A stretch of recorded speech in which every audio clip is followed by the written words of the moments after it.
अरे नाना जी, आपकी तो बॉम्बे में इतनी पहचान है, किसी से बात कराओ ना एक बार। बेटा बात तो मैं करा दूंगा, लेकिन एक बात है, कमीशन लगेगा उसमें। ठीक है नाना जी, बात तो करो। नाना जी की जाओ, साडू भाई की जाओ। ये लो मुंह मीठा करो भाई। लो लो लो आप हाँ, लो लो अरे लेकिन किस चीज का ये तो बताओ। बताएंगे, पहले खाओ तो।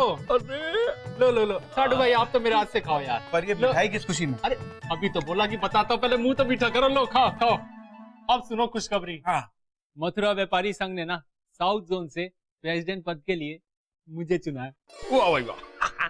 ये कोई बात नहीं हुई साड़ू भाई, आप हर जगह अपनी दावेदारी ठोक देते हो। अरे पहले मुझसे पूछ तो लिया होता। आपसे क्या करना था पूछ के? और वैसे भी साडू भाई उन्होंने चुना है मुझे, मैंने थोड़ी चुना है।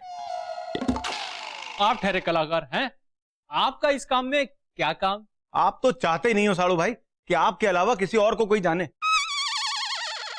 खास तौर से मुझे। नहीं चाहिए मुझे आपकी मिठाई ठाई। इस घर का बड़ा जमाई मैं हूं, इस पर पहला हक मेरा होना चाहिए। इस घर में मेरे साथ पक्षपात हो रहा है। अरे क्या पक्षपात हो रहा है नाना जी? आप बता दो मुझे, क्या पक्षपात हो रहा है? बेकार की बातें करवा लो इनसे। ये खुद तो दुकान के कामों से जी चुराते भागते हैं, अब चुनाव की बात सुन ली तो इनकी जिज्ञासा बढ़ गई है।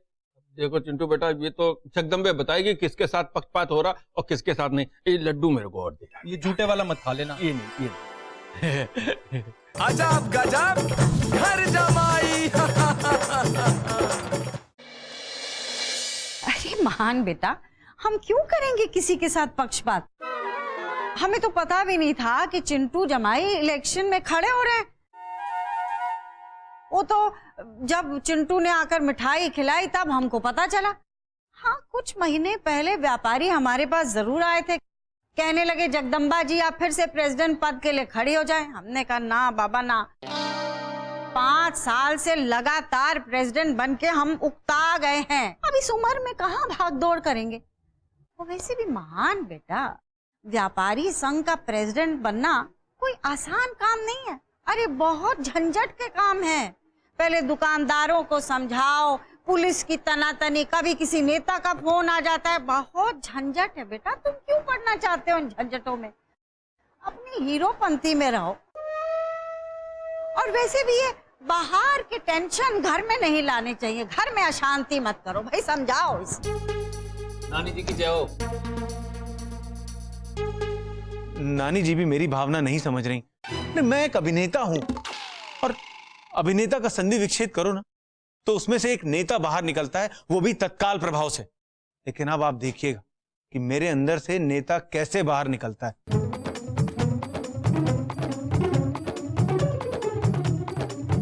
ये अचानक महान के अंदर चुनाव की गर्मी इतनी तेज कैसे हो गई? पता नहीं कौन सी आग पी है सुबह सुबह इन्होंने। लॉली जी, एक बात आप सच सच बताना कि लोगों के बीच उठने बैठने और उन्हें इंप्रेस करने में क्या आपके महान कपूर का कोई सानी है? नहीं, बिल्कुल नहीं। अब देखिए ना मान जी, मैं आपकी बीवी और आप बीकॉम, इसीलिए आप जो भी काम करेंगे बी फॉर बेस्ट ही करेंगे।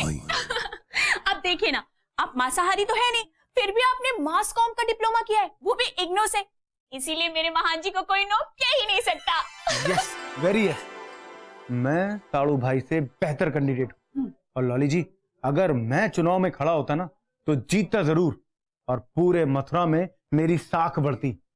और अगर कभी कोई प्रोड्यूसर मथुरा में शूटिंग करने आता तो वो लॉली जी आपके इस महान कपूर को जरूर ब्रेक देता।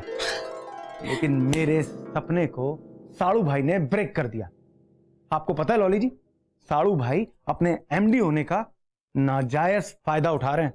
अरे बेटी, दामादों को जितना मुझे समझाना था मैं समझा चुका, इससे ज्यादा वो समझने को तैयार नहीं। अब तुम एक काम करो, अपनी बेटियों को समझाओ। वो तो हम समझा देंगे बाबूजी, लेकिन समझाना क्या है? अरे ये समझाना है कि वो अपने अपने पतियों को समझाएं कि चुनावी सावन के बीच में दामादों की बरसात हो गई ना तो फिर घर में कीचड़ फैल जाएगा, और जब कीचड़ फैला तो उसमें सांप बिच्छू पैदा हो जाएंगे। घर का झगड़ा अगर घर के बाहर गया ना तो लोग तमाशा देखेंगे। तुमसे हो पाएगा बाबूजी, हो पाएगा। वही तो मैं भी कह रहा हूँ नाना जी। नाना प्रकार से मैंने साडू भाई को समझाने की कोशिश की, पर वो बार बार ना में सर हिला रहे हैं अपना। कैसे कैसे समझाएं उनको, बताओ। इधर आओ, इधर आओ। अरे इधर आओ। महान जमाई जी, हम कहना चाह रहे थे कि आप चुनाव में क्यों जा रहे हैं? आप एक एक्टर हैं, एक्टिंग पे ध्यान दीजिए, वो आपसे हो जाएगा। ये भी हो जाएगा सासू माँ, क्योंकि एक एक्टर वही होता है जिसमें डर नहीं होता। इसलिए एक एक्टर में ही लीडरशिप की क्वालिटी होती है। जो डर गया समझो मर गया। और साड़ू भाई हमें डराना चाहते हैं, अपने रास्ते से हटाना चाहते हैं, समझ गई आप? बाबूजी, जो मैंने काम कहा वो करो। साडू भाई, क्यों आप छोटी सी बात का पतंगड़ बना रहे हो? हैं? देखो साडू भाई, जो साउथ जोन के व्यापारी है ना, उनसे मेरी बातचीत हुई है। वो लोग कह रहे हैं इस बार थोड़ा मुश्किल है, अगली बार महान जी की सरकार है, आपको बना देंगे वो दावेदार प्रेसिडेंट के पद के लिए। चलो आप तो गुस्सा थूक दो, हैं? चलो हंस के दिखाओ यार अब, हैं? देखो, इंसान और रोटी गर्म अच्छी लगती है, जली भी नहीं। ठंडे हो जाओ अब आप तो यही चाहते हैं ना साड़ू भाई कि मैं ठंडा रहूं और आप मुझे कुल्फी बनाकर खा जाओ। ये जलन कोई मामूली जलन नहीं है साड़ू भाई, आत्मसम्मान की जलन है ये। अरे क्या जरूरत थी आपको यूनियन वालों से बात करने की? आपको मुझे नीचा दिखाने में क्या अच्छा लगता है? साड़ू भाई, मुझ पर एक एहसान करना कि मुझ पर कोई एहसान मत करना। अपने आप को साबित करने के लिए मुझे किसी की भी मदद की जरूरत नहीं है।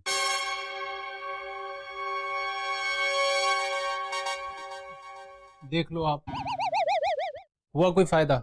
दीवार में सर मारोगे क्या होगा? जगदम्बे की पसंद है, मेरी नहीं। क्या करें जी, अब लड़ सकते हैं ना? ठीक है, मैं पर्चा भरूंगा। ठीक, थैंक यू।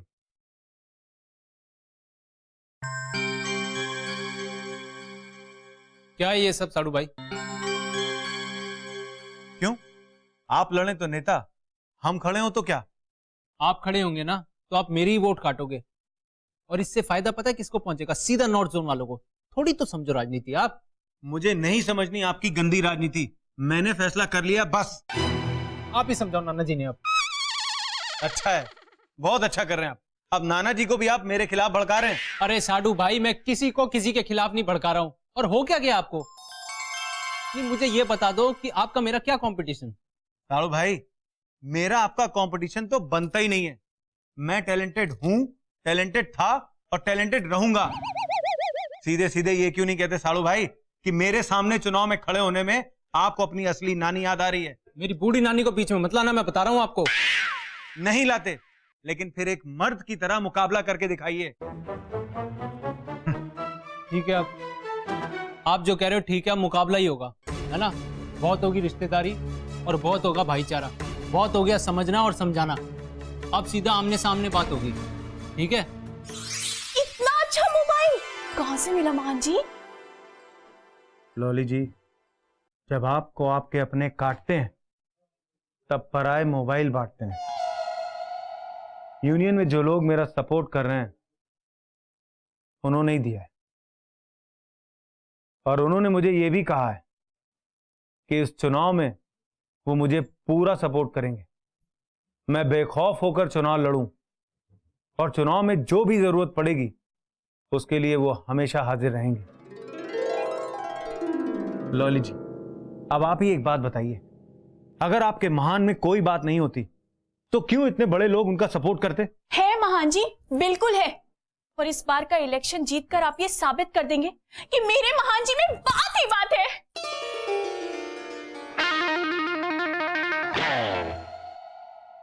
यूनियन के 4-5 लोग हैं, वो साउथ जोन में आते हैं, और वो जो नॉर्थ जोन वाला है ना, चंडूक चौधरी, उसके बहुत खास हैं 4-5 आदमी। उन्होंने ही ना चंडूक चौधरी के कहने पर साडू भाई के अंदर हवा भरी है, पक्की बात है। और ऐसी हवा भरी है पूछिए मत। जीजू तो जीजू, बीवी को सुनने को तैयार नहीं है।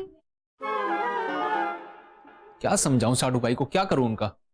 आपको तो पता है डॉली जी, मैं तो इज्जत के चक्कर में मरता हूं। यही सोच रहा हूं कि साडू भाई हैं, मान जाएंगे, समझ जाएंगे, इसीलिए समझा रहा था। पर वो समझने नहीं चाहते हैं क्योंकि उनको किसी और ने समझा रखा है। वो मेरे साथ कंपटीशन कर रहे हैं। किस बात का कंपटीशन? हम तो एक ही घर के लोग हैं, हमारा क्या कंपटीशन होगा, हैं? पर ठीक है, कोई बात नहीं, इलेक्शन लड़ना है ना उनको, लड़ो। मैं भी देखता हूं कैसे जीतेंगे वो। उनकी जमानत जब्त नहीं करा दी ना तो मेरा नाम चिंटू चौटाला नहीं। अजब गजब घर जमा